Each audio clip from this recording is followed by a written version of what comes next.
What's up mga ka-trends? Here's another update of the NY couple.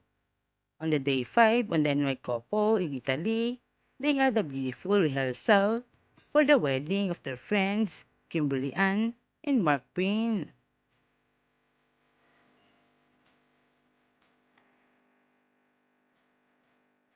The NY couple was on the same matchy color of their clothes that day that looked so cute.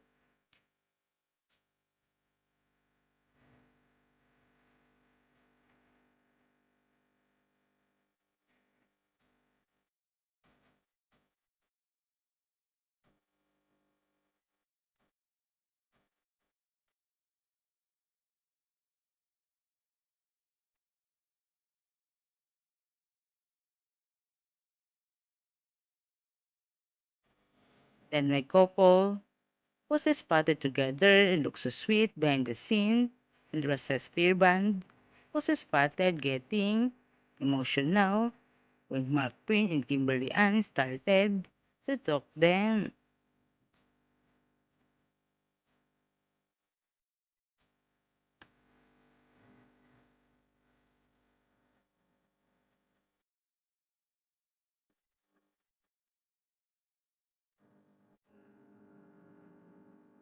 The NY and MK couple had a great relationship that they built to each other as they grow up, and a group of friends.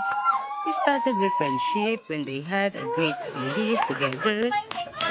Their friendship was means a lot to them. They never leave each other through ups and downs.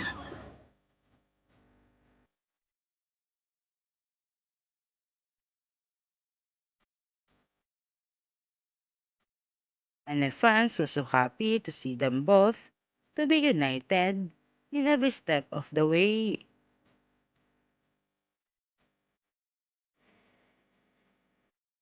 Family and friends was also happy to witness the special day of the MK couple.